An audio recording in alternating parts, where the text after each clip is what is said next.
सो traders, आज की video में डिस्कस किया जाएगा आपके साथ एडवांस रिवर्सल ट्रैपिंग सेटअप को। ये एक रिवर्सल सेटअप है कि मार्केट सेल साइड आ जाता है फिर रिवर्स करता है। ठीक है, तो ये एक रिवर्सल सेटअप है। यहाँ पर इस रिवर्सल सेटअप के बेसिस पर आपको बाइंग साइड और सेलिंग साइड दोनों साइड की अपॉर्चुनिटी मिलेगी।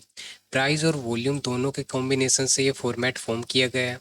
और ये फॉर्मेट आपको सिर्फ और सिर्फ मॉर्निंग सेशन में ही देखना है कि मॉर्निंग का जो फर्स्ट स्विंग बनता है, फर्स्ट प्राइस एक्शन बनता है, वहीं पर आपको ये फाइंड आउट करना है। मिड में आपको मिलता है, ठीक है, 11 AM के बाद आपको मिलता है तो ये इसकी वैल्यू नहीं होगी। ये लास्ट सेशन में आपको मिलता है तब भी इसकी वैल्यू नहीं होगी। ये सिर्फ और सिर्फ हम लोगों को जो मॉर्निंग का फर्स्ट प्राइस एक्शन होता है वहीं पर देखने के लिए मिलता है। सबसे ज़्यादा ये फॉर्मेट अगर ओपनिंग में बनता है तो वो गैप अप स्टॉक्स में बनता है। जब भी मार्केट गैप अप ओपन होके first candle red candle form कर देता है, ठीक है, तो मोस्टली वहाँ पर मिलता है ये। ठीक है, उसके बाद जो सेकेंडली मिलता है ये मिलता है फ्लैट ओपन, कि फ्लैट ओपन हुआ और ये फॉर्मेट आपका बन गया। ठीक है, प्राइस और वॉल्यूम के बेसिस पर। गैप डाउन का काफ़ी कम सिनेरियो होता है कि गैप डाउन हुआ और ये फॉर्मेट बन गया, काफ़ी रेयर ही होता है। ठीक है, जो हाई है वो गैप अप पर है और फ्लैट पर है। सेकंड थिंग यहाँ पर जो रहेगी वो रहेगी हमारी जो ये फर्स्ट कैंडल है, ये एक डोजी कैंडल नहीं होनी चाहिए। इस तरीके से बॉडी छोटी नहीं होनी चाहिए, इसमें सेलर की स्ट्रेंथ होनी चाहिए, यानी कि बॉडी ठीक ठाक होनी चाहिए। वीक होगी इसमें, वीक होगी बट बहुत बड़ी नहीं होगी, यानी कि इस सेलर की जो ये रेड कैंडल फर्स्ट कैंडल बनी है इसकी स्ट्रेंथ यहाँ पर देखने के लिए मिलेगी। इस तरीके की कैंडल यहाँ पर नहीं चलेगी, एक ठीक ठाक नॉर्मल कैंडल होनी चाहिए जिसकी बॉडी बड़ी हो। ठीक है, और क्या रहेगा इसमें, ये कैंडल में आपका हो सकता है ब्रेकआउट, हो भी सकता है नहीं भी हो सकता है। दोनों सिनेरियो को हम लोग देखेंगे। यहाँ पर मैं आपके साथ 4 सिनेरियो को डिस्कस करूँगा। ठीक है, वो उस पर बाय सेल का ऑर्डर देखेंगे कि कब बाय करना है कब सेल करना है। ठीक है, यहाँ पर इसकी वॉल्यूम इस सेलर से ज़्यादा होती है, यानी कि यहाँ जो सेलर आए हैं उससे बढ़ के बायर आए हैं, बायर की स्ट्रेंथ यहाँ पर ज़्यादा है। तो देखिए, मैं सबसे पहले थोड़ा सा इसके पीछे की साइकोलॉजी आपको बता देता हूँ। साइकोलॉजी से होगा क्या, आपको कॉन्फिडेंस आएगा। ठीक है, मेरे कहने से आप बाय क्यों करोगे, मेरे कहने से आप सेल क्यों करोगे, आपको खुद भी तो पता होना चाहिए ना यहाँ पर कि बाय कर रहे हैं तो क्यों कर रहे हैं, सेल कर रहे हैं तो क्यों कर रहे हैं। तो थोड़ा साइकोलॉजी आपको पता होनी चाहिए। फॉर्मेट क्या करता है, फॉर्मेट इजी कर देता है ट्रेड एग्जीक्यूशन को, बट साइकोलॉजी को भी समझ लोगे तो आपको कॉन्फिडेंस आएगा क्वांटिटीज़ को इंक्रीज करने के लिए। ठीक है, वो एक सपोर्ट बनाते हैं, यहाँ पर थोड़ी देर मार्केट रुकता है, फिर एक वॉल्यूम्स यानी कि यहाँ पर एक कैंडल फॉर्म होती है। ठीक है, वो ये ब्रेकआउट कर भी सकती है और नहीं भी, दोनों के ही चांसेस है। ठीक है, इसमें पर जो वॉल्यूम होगी, ये जो सेलर्स हो गए यहाँ पर ये वीक होंगे। यहाँ पर जो बायर आए हैं सपोर्ट पर, क्योंकि इसने एक सपोर्ट बनाया है, यहाँ पर छोटा सपोर्ट बनाया, अभी उसकी स्ट्रेंथ नहीं है, वो ब्रेक होने के चांसेस काफ़ी ज़्यादा है। ठीक है, जो अभी सपोर्ट बनाया गया है यहाँ पर वो अभी स्ट्रोंग नहीं है, वो स्ट्रोंग बनेगा जब ये वॉल्यूम्स आती है। तो ये वॉल्यूम्स यहाँ पर आई तो ये सपोर्ट हमारा स्ट्रोंग सपोर्ट हुआ, सपोर्ट हुआ। अभी देखिए स्ट्रोंग की बात नहीं हो रही है यहाँ पे, कैंडल आना वॉल्यूम आना की सपोर्ट बन गया। ठीक है, क्या वो कंटिन्यू करेगा या रिवर्स होगा, काफ़ी चीज़ें यहाँ पे रहेगी। आप साइकोलॉजी को सबसे पहले पकड़ने की कोशिश कीजिए कि मार्केट ने यहाँ पे सपोर्ट बनाया, उस सपोर्ट की कंफर्मेशन मिलती है हमें वॉल्यूम से। अब कैंडल यहाँ पे ब्रेकआउट करती है, अब यहाँ पे ये सिंपल सा फॉर्मेट है कि बायर एक्टिव हो चुके हैं सपोर्ट पर। ठीक है, इतनी कंफर्मेशन मिल गई कि बायर एक्टिव हो चुके हैं। ठीक है, अब क्या बायर कंटिन्यू कर पाएगा या नहीं कर पाएगा वो हम लोग देखेंगे सिनेरियोज के अंदर। ठीक है, इसीलिए मैंने कहा कि साइकोलॉजी को आप समझिए यहाँ पर। अब जो 4 सिनेरियो उसमें यही चीज़ डिस्कस की जाएगी कि जो बायर एक्टिव हुए हैं सपोर्ट पर वो कंटिन्यू कर पाएंगे, क्या मार्केट ट्रैप हो जाएगा। ठीक है, वो चीज़ें हम लोग वहाँ पर आइडेंटिफाई करेंगे 4 सिनेरियोज के बेसिस पर। तो सबसे पहला सिनेरियो को यहाँ पे डिस्कस करते हैं। जो सबसे पहले सिनेरियो रहेगा उसमें देखिए होता क्या है कि जैसे ये पहली कैंडल बनी उसके बाद मार्केट ने यहाँ पे सपोर्ट लिया और ये कैंडल ने हमारा ब्रेकआउट कर दिया। एक चीज़ और है, थोड़ा सा यहाँ पे आप नोट डाउन करिएगा कि यहाँ पर जो कैंडल बन रही है वो छोटी छोटी रेड होनी चाहिए। ठीक है, एग्रेसिव वॉल्यूम वहाँ पे ज़्यादा नहीं होनी चाहिए और विक चलेगी आपकी, ऐसे विक बन रही है तब ये सपोर्ट बन रहा है। ठीक है, जैसे ये सपोर्ट बन रहा है तो इसमें ऐसे कैंडल्स बन रही है, वीक आ रहा है, बार बार नीचे से वीक आ रहा है, छोटी छोटी रेड कैंडल्स, तो ये चलता है यहाँ पे। हैवी वॉल्यूम्स कोई नहीं है, जो बड़ी है और अच्छी वॉल्यूम है वो यही है। ठीक है, इसको थोड़ा सा आप फोकस करिएगा यहाँ पे। तो यहाँ पे हुआ क्या, देखिए फर्स्ट सिनेरियो में मार्केट ने ब्रेकआउट कर दिया, तो हम लोग क्या आइडेंटिफाई करेंगे। तो सबसे पहले हमें यहाँ पर वॉल्यूम्स ज़्यादा आ गई है इस सेलर से। ठीक है, इस सेलर से ये बायर से ज़्यादा आ गए हैं। तो यहाँ पर जो बायर आए हैं, सबसे पहली कंफर्मेशन मिली है कि सपोर्ट पर बायर आ चुके हैं, तो बायर एक्टिव हो चुके हैं, हम टिक कर देते हैं। सेकंड कंफर्मेशन मिली कि इसने क्या किया, इस सेलर को बीट करके ऊपर क्लोजिंग कर दी है, यानी कि बायर स्ट्रोंग है। सेकंड कंफर्मेशन भी मिल गई, दो कंफर्मेशन हम लोगों को यहाँ पे मिल चुकी है। अगर प्राइस यहीं पे सस्टेन हो गया, ठीक है, और अपसाइड निकलता है, तो यहाँ पे तीसरी कंफर्मेशन हो जाएगी। तो आप यहाँ पर ही जो मार्केट ब्रेकआउट के बाद पहला स्विंग मार्क करिए, पहले स्विंग जो बनाएगा उसके ब्रेकआउट पर आपको एंट्री करनी है, और ब्रेकआउट लेवल का आपको रखना है एसएल। और जहाँ पर आपकी एंट्री होगी, एंट्री आपकी स्विंग ब्रेक पर एंट्री और एक छोटा सा एसएल। ठीक है, क्यों हमने एंट्री करी है, तीन कंफर्मेशन हम लोगों को यहाँ पे मिली है बायर एक्टिव होने की सपोर्ट पर। ठीक है, सपोर्ट इसने क्रिएट किया है यहाँ पर, इसीलिए हमने यहाँ पे बाइंग साइड को एग्जीक्यूट किया है, ट्रेड को। ठीक है, पहला सिनेरियो काफ़ी सिंपल सिनेरियो था। ठीक है, एक बार थोड़ा सा और डिस्कस कर देता हूँ। इसमें होता कुछ नहीं है, यहीं पर डायरेक्ट मार्केट ब्रेकआउट करता है, कंफर्मेशन आ जाती है सपोर्ट पर कि वॉल्यूम्स हाई आई है सेलर से। तो पहली कंफर्मेशन ये हुआ, फिर सेकंड ब्रेकआउट कंफर्मेशन, तीसरी सस्टेनेबल। सस्टेन होता है तो तीन कंफर्मेशन के बाद बाइंग कर लेंगे लोग। सेकंड सिनेरियो को देखते हैं। सेकंड सिनेरियो जो हमारा रहेगा वो हमारा रहेगा कि मार्केट ने यहाँ पर फिर से सपोर्ट बनाया, सस्टेन किया और सपोर्ट बनाया। ये कैंडल इस बार बन जाती है छोटी, पर वॉल्यूम्स हमारी काफ़ी बड़ी है। पहली कंफर्मेशन हम लोगों को क्या आ गई कि यहाँ पर बायर एक्टिव हो चुके हैं, तो पहला मैं टिक कर देता हूँ, बायर एक्टिव हो चुके हैं। सेकंड, ब्रेकआउट नहीं कर पाया, बायर स्ट्रोंग नहीं है, सेकंड कंफर्मेशन हमारी कैंसिल हो गई, यानी कि बायर स्ट्रोंग नहीं है। थर्ड कंफर्मेशन यहाँ से आएगी कि लेट्स सपोज यहाँ पर प्राइस सस्टेन करता है। ठीक है, अब ब्रेकआउट देता है। अब इस ब्रेकआउट की अगर वॉल्यूम्स बिल्कुल नहीं है, तो हमारी तीसरी कंफर्मेशन भी ओवर। तो ये क्या करेगा, रिवर्सल फॉर्म कर देगा। तो यहाँ पर आपको क्या करना है, अगर यहाँ पर वॉल्यूम्स नहीं है तो आपको सिंपली इसी कैंडल पर, जो ब्रेकआउट कैंडल है, इसका हाई एसएल, इसका लो एंट्री। टारगेट आपका ये लो ब्रेक रहेगा टारगेट, या यहाँ पर भी आप बुक कर सकते हो, यहाँ पर आपको बुक करना है टारगेट। ये थोड़ा और इंक्रीज कर सकते हो पर ज़्यादा नहीं। जो मेन टारगेट है इसमें, सबसे पहला टारगेट 80% यहाँ बुक करेंगे, 20% राइड करते हुए चलेंगे। क्यों, क्योंकि ये जो बायर है इनके ऐसे हिट होंगे तो अच्छा मोमेंटम मिल सकता है। थोड़ा सा डिपेंड करेगा यहाँ पे निफ्टी 50 को ट्रैक करना या अदर उसको। ठीक है, उसको ट्रैक कर लीजिए। बट यहाँ पर क्या होता है, जो मैं अपना एक्सपीरियंस आपको बताऊँ,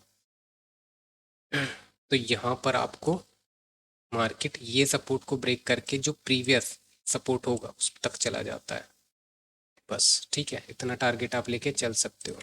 ये आपका सिंपल सा सिनेरियो रहा। इसमें वॉल्यूम यहाँ पे कम रहती है, ये ब्रेकआउट वॉल्यूम लो है। ठीक है, यानी कि ये जो बायर आए थे ये वीक थे, वॉल्यूम्स तो हाई आई थी पर ये वीक बायर है, क्योंकि ब्रेकआउट नहीं दे पाए, सस्टेन होके भी ब्रेकआउट नहीं कर पाए, यानी कि ब्रेकआउट पर भी किसी का इंटरेस्ट बाय करने के लिए नहीं। ठीक है, इसीलिए यहाँ से रिवर्सल फॉर्म होता है। तो इस सिनेरियो में हम लोग सेल करेंगे। इसको थोड़ा सा मैं एक मॉडिफाई सेकंड सिनेरियो को और कर देता हूँ कि अगर सिनेरियो सेम है, ठीक है, सिनेरियो सेम है, बट यहाँ पर क्या हुआ, ब्रेकआउट वॉल्यूम थोड़ी सी हाई आ जाती है, तब क्या हो सकता है, आपको ये थोड़ा सा ट्रैप करेगा, ये यहाँ पे सस्टेन करके ऐसे तब फुल हो सकता है या साइडवेज भी जा सकता है। ठीक है, क्योंकि ब्रेकआउट पर वॉल्यूम थोड़ी सही आ गई है। ठीक है, ज़्यादा नहीं है, थोड़ी सी ठीक आ गई है, क्योंकि ब्रेकआउट पर वॉल्यूम आती ही है। ठीक है, थोड़ी नॉर्मल वॉल्यूम आ गई तो थोड़ा ट्रैपिंग वहाँ पे हो सकती है। थर्ड सिनेरियो को देखते हैं, फोकस करिएगा, थर्ड सिनेरियो और फोर्थ सिनेरियो थोड़ा सा मिक्सअप रहेगा। ठीक है, थोड़ा सा मिक्सअप रहेगा, इसलिए इस पर थोड़ा सा ज़्यादा फोकस करिएगा। मैं आपके साथ पहले फोर्थ सिनेरियो को डिस्कस करना चाहूँगा। ठीक है, उसमें होता क्या है, यहाँ पर रेड कैंडल बनी, फिर से मार्केट ने एक सपोर्ट बनाया, यहाँ पर फिर से मार्केट ने एक अच्छी कैंडल की फॉर्मेशन दे दी, वॉल्यूम सेम रहेगी, ये इससे ज़्यादा है। ये इससे ज़्यादा है। ठीक है, इसमें होता क्या है कि इसके बाद भी और वॉल्यूम्स आ रही है, वो ज़्यादा ज़्यादा आ रही है यहाँ पर ऐसे। तो आपको कुछ नहीं करना है यहाँ पे, सिंपली आपको पुल बैक का वेट करना है। पुल बैक के बाद जब भी स्विंग ब्रेक हो या दोबारा बायर एक्टिव हो, वहाँ पर आपको एंट्री एग्जीक्यूट कर देनी है। तो ये आपका ब्लास्ट सेटअप रहेगा। यहाँ से मार्केट सूट अप होता है, बहुत बड़ा मोमेंटम मिलता है, ट्रेंडिंग मार्केट देखने के लिए मिलती है। ठीक है, इसमें डिफरेंस क्या है, इसमें बायर हाईली एक्टिव हो जाते हैं क्योंकि सपोर्ट पर बायर की पहली कंफर्मेशन आई। ठीक है, ब्रेकआउट उसने कर दिया, सेकंड कंफर्मेशन आ गई, तीसरी कंफर्मेशन वॉल्यूम्स का फॉलो थ्रू, इसके बाद भी बायर एक्टिव होते जा रहे हैं। ठीक है, और प्राइस ऊपर सस्टेन भी कर रहा है। तो इसमें चार चार कंफर्मेशन आ गई, इसलिए ब्लास्ट हो जाता है। ठीक है, तो सिंपल सा फॉर्मेट है। थर्ड सिनेरियो की बात करें, इसको थोड़ा सा डीपली समझिएगा, इसमें थोड़ी सी चीज़ें डिफरेंट है यहाँ पे, बस सिर्फ छोटी सी चीज़ें डिफरेंस है, उसको थोड़ा सा देख लीजिएगा। यहाँ पर एक रेड वो कैंडल बनती है, यहाँ पर मार्केट फिर से सपोर्ट लेता है और यहाँ पर मार्केट फिर से ब्रेकआउट कर देता है। वॉल्यूम्स में थोड़ा सा डिफरेंस है, जैसे ये वॉल्यूम्स है, ये वॉल्यूम्स आपकी इससे थोड़ी सी कम रहेगी, यानी कि अगर ये 100% है तो ये आपका 80%। ठीक है, बट उसके बाद बायर एक्टिव हो रहे हैं। ठीक है, क्योंकि पहले नहीं एक्टिव हुए, यानी कि इसमें हमारा क्या हुआ, सपोर्ट पर बायर एक्टिव होने की कंफर्मेशन नहीं हुई, वॉल्यूम्स नहीं थी, क्योंकि वॉल्यूम्स कम थी इस सेलर से। ठीक है, इसलिए हमने इसको क्रॉस किया है। सेकंड कंफर्मेशन आई है, ब्रेकआउट जो है हमारा वो इसके ऊपर हो चुका है, तो ये कंफर्मेशन मिल गई, वॉल्यूम का फॉलो थ्रू मिल गया, तीसरी कंफर्मेशन। बट पहली नहीं हुई है। ठीक है, अगर ये ऊपर सस्टेन कर जाता है तो ठीक है, यहाँ से मोमेंटम मिल जाएगा, छोटा मोमेंटम ट्रेंडिंग नहीं हो पाएगा, छोटा मोमेंटम नेक्स्ट रेजिस्टेंस को टच कर जाएगा, या 1:2, 1:2 तक आपको आरआर मिल जाएगा। डिफरेंस क्या रहेगा, इसी में थोड़ा सा ये रहेगा कि यहाँ पर इस तरीके से अगर मार्केट रहता है और फॉलो थ्रू अगर मार्केट वॉल्यूम्स के बेसिस पर करता भी है, ये आपका आ गया। मार्केट इम्पोर्टेंस ये है कि मार्केट आपके ब्रेकआउट लेवल के नीचे नहीं आना चाहिए। ठीक है, अगर ये नीचे आ गया और इसने नीचे क्लोजिंग दे दी, तो आपको करना क्या है कि जो भी कैंडल्स आपके नीचे क्लोज होती है, जो भी, या तो उसी कैंडल के हाई पर आप एसएल को रख दीजिए, या कोई छोटा सा स्विंग सा आपको नजर आ रहा है वहां पे, छोटा स्विंग, बड़ा नहीं एसएल लेना है यहाँ पे, छोटा एसएल लेना है। और जो ये स्विंग का टारगेट आपको लेके चलना है, इसमें जो हमारा यहाँ पर टारगेट रहेगा, यहाँ पर आपको सेल कर देना है, एंट्री आप किसी कैंडल के लो पर रहेगी, ये लो के नीचे तक का टारगेट। इसमें क्या होगा, जो ये बायर आए हैं, ये जितने भी बायर आए, इन सब के एसएल कहाँ होंगे, इस सेलर को प्रोटेक्ट करने के लिए इस सपोर्ट के सब एसएल कहाँ होंगे यहाँ पर। तो क्या करेगा, सारे सपोर्ट के एसएल को ब्रेक करके ये फिर से रिवर्स होगा। रिवर्स क्यों होगा, ठीक है, रिवर्स क्यों होगा यहाँ पे, दोबारा इसको देख लेते हैं थोड़ा सा। रिवर्स यहाँ पे इसलिए हो जाता है, देखिए यहाँ से मार्केट सपोर्ट लेने के बाद जब अपसाइड मोमेंटम करता है, फॉलो थ्रू आता है वॉल्यूम्स का, ठीक है, तो यहाँ से मार्केट अगेन यहाँ पर एसेलेट करके रिवर्स इसलिए फॉर्म होता है क्योंकि ये सपोर्ट भी स्ट्रॉन्ग थे, इनके जो एसेलेट होते हैं मार्केट में, एसेलेट होने की वजह से मार्केट एक सेलिंग साइड का थोड़ा मोमेंटम करता है, बट कहीं ना कहीं प्रोटेक्ट भी करने की कोशिश करेंगे, ये कोशिश करते हैं क्योंकि ये भी अच्छे ऑपरेटर होते हैं, बायर भी ऑपरेटर होता है एग्जिट के लिए। तो यहाँ से फास्ट मूव अब आ सकता है, आपको यहाँ पे देखिए इतना नहीं सोचना, हमें हर एक मोमेंटम कैप्चर नहीं करना है। ठीक है, हम लोग जहाँ तक ट्रेड एग्जीक्यूट कर पा रहे, ये एक्सपीरियंस के साथ बता रहा हूँ। ठीक है, मैं ये नहीं कह रहा कि ट्रेंडिंग हो जाएगा यहाँ से ट्रैपिंग के बाद, जो चीज़ें एक्सपीरियंस के साथ मैंने देखी है, फील किया है, ट्रेड एग्जीक्यूशन जो मैंने की है, उन्हीं को डिस्कस कर रहा हूँ। तो आपको करना क्या, इन एसएल हंटिंग होने के बाद आपको तुरंत एग्जिट लेना है यहाँ पर। उसके बाद ये नीचे चला भी जाए, आपको एग्जिट आप ले चुके हो बस, उसके बाद चाहे रिवर्स हो या कंटिन्यूशन कर जाए, आपको यहाँ पर एग्जिट लेना है। ठीक है, तो ये मैंने चार सिनेरियोज आपके साथ शेयर किए हैं, इनको आप नोट डाउन करिएगा। और जैसे लाइव मार्केट होती है, लाइव मार्केट में आपकी वॉच लिस्ट होती है। ठीक है, आप वॉच लिस्ट में अपना ऐड कर ले, तो आप फटाफट लाइव मार्केट में स्टॉक को देखते चले जाते हो, देखते चले जाते हो, तो ये मॉर्निंग में फर्स्ट फॉर्मेट ही बनता है, मॉर्निंग का फर्स्ट फॉर्मेट बनता है। तो अगर इस तरीके का फॉर्मेट आपको दिख जाता है तो तुरंत उसी स्टॉक्स को आप रुक जाइए, उसको एनालाइज करिए, उसको देखिए कैसे वो वहाँ पर रिएक्ट कर रहा है, क्या वॉल्यूम की कंफर्म है, उसको ट्रेड करिए। ठीक है, हो सकता है ट्रेड लेट मिले आपको, इसके लिए पेशेंस आपको रखना पड़ेगा यहाँ पे। देखिए पेशेंस ही नहीं होता है यहाँ पर, पेशेंस रखना मोस्ट इम्पोर्टेंट होता है। निफ्टी हो सकता है 200 पॉइंट चल गया और आपको अभी तक एंट्री नहीं मिली, क्योंकि आप लोग क्या कर रहे हैं, वेट कर रहे हैं कि ये नीचे आएगा तो मैं यहाँ पे रिवर्सल ट्रेड को एग्जीक्यूट करूँगा। तो पेशेंस का गेम है, ठीक है। आप वेट करिए, आप जो प्राइजेक्शन जैसे जैसे बताया आपको उसको फॉलो करिए। जब उस तरीके से आप फॉलो करोगे आपको बेस्ट आरआर के साथ एक अच्छा प्रॉफिट देखने के लिए मिलेगा, आप प्रॉफिट घर पे लेके जाओगे, लॉस नहीं, ठीक है। लॉसेज नहीं होगे, क्योंकि मैंने जितने सिनेरियो हो सकते थे सारे सिनेरियो आपके साथ शेयर किए। मैंने आपके साथ कोई 10 सिनेरियो नहीं, 2 सिनेरियो नहीं, सिर्फ 4 सिनेरियो डिस्कस किए और चारों सिनेरियो की कंडीशन वहाँ पे बताई है कि कब बाय करना है कब सेल करना है, और पीछे की साइकोलॉजी इसीलिए बताई थी कि आपको कॉन्फिडेंस है ट्रेड एग्जीक्यूशन, ठीक है। मैंने बता दिया क्यों बाय करना है, मैंने सारी चीज़ें बताई है। सपोर्ट पर पहले कंफर्मेशन हम लोग लेंगे, बायर एक्टिव होने की, ब्रेकआउट हो पा रहा है नहीं हो पा रहा है उसकी कंफर्मेशन लेते हैं, सस्टेन हो रहा है या नहीं हो रहा है उसकी कंफर्मेशन लेते हैं, सस्टेन के बाद वॉल्यूम्स है कि नहीं उसकी कंफर्मेशन लेते हैं। ये सारी चीज़ें हम लोग देखने के बाद ट्रेड को एग्जीक्यूट कर रहे हैं, ठीक है। और मोस्टली ये गैप अप पर मिलता है आपको, ठीक है, गैप अप पर मिलेगा, फ्लैट ओपनिंग पर भी मिल जाएगा। कोई ऐसे वो नहीं है कि ये इसको फाइंड आउट करना काफ़ी डिफ़िकल्ट नहीं है। आपको जब रेगुलरली आप वॉल्यूम के बेसिस पर देखना स्टार्ट करोगे तो ये फॉर्मेट आपको मिलता रहेगा। दूसरे दिन तीसरे दिन थोड़े थोड़े दिन बाद आपको दिखता रहेगा, ठीक है। तो इसको आप ट्रैक करना स्टार्ट करिए, इसकी बैक टेस्टिंग आप करिए।